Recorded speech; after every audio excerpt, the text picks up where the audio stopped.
COVID-19 Laichat ki Matamda Dr. Singna Loukhiba achouba Thoudang Aduna Dr. Oiningbagi Phirep henna Chetshilhankhi haina chahi asigi COHSEM na louba class 12 exam gi science stream da ahanba position louba ngamlakkhrabi Riya Khwairakpam na phongdorakli Khwairakpam surchan amasung Khwairakpam Lukamani anigi macha anigi manungda iton tonbi Riya Khwairakpam na chahi asigi COHSEM na louba class 12 exam gi science stream da chada Marifutara nipan phangduna ahanba position gi mafam kanba ngamkhi mahangna ahanba position gi mafam ama kanba ngamlakhiba aduga iroinana langthabal kunja awang lekai da leiba mahaki yumda paumi singa unakhi unaba aduda Riyana hai COHSEM na louba class 12 ki exam asida position amadi soidana laurakani haina khallabasu ahanba position da lakani haibadi khallude exam asigi damak thoidokna ahenba effort thadakhiba leite adumakpu school dagi taklak para singde numit khudingi revision tawi loinana tuition shu adumak chatuna tawfam thokpa sing adude chang naina pangthoklaga lakhi nongmada pung asuk lairik pagani haiba mahaki oina karisu leite adumakpu numidangi matamda kharal nganna tumba maramna ayuk anganbada hogatlaga tawfam thokpadi adumak tawi haina mahakna makha takhi tunggi punsida karamba sinfam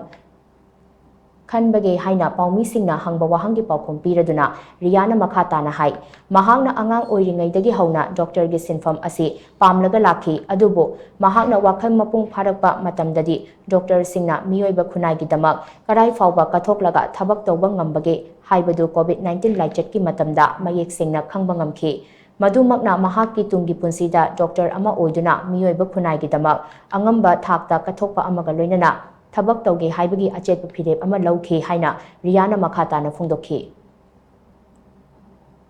ai tungi punsi je ai doctor ama oisaninge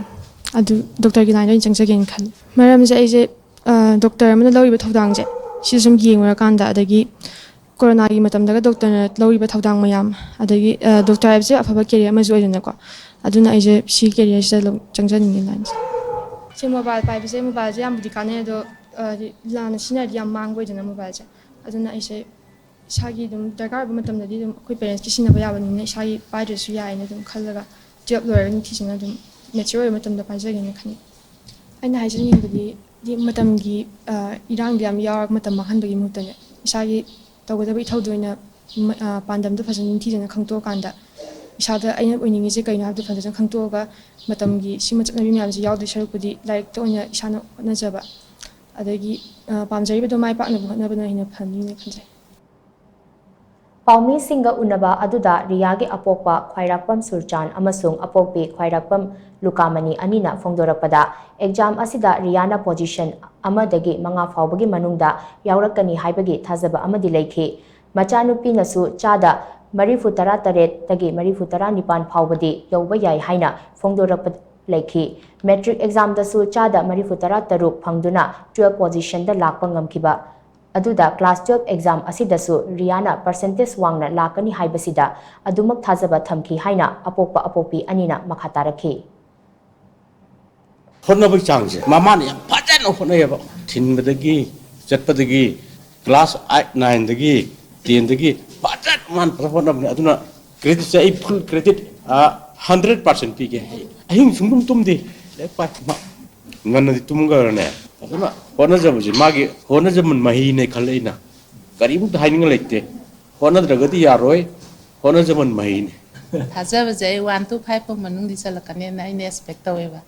ai 90 minimum dei satami 98 pc satna honno hai ma so dum nuye ko asima du di line phungong gudrane gai sum hai ko ada ma sa leji 98 ne ada magi am nungsibamna metric taju aina nangi estimate ama ingon ta piro nangi pc do hai kanda 95 90 60 satni dei ma ana hai ko adu 96 le ma se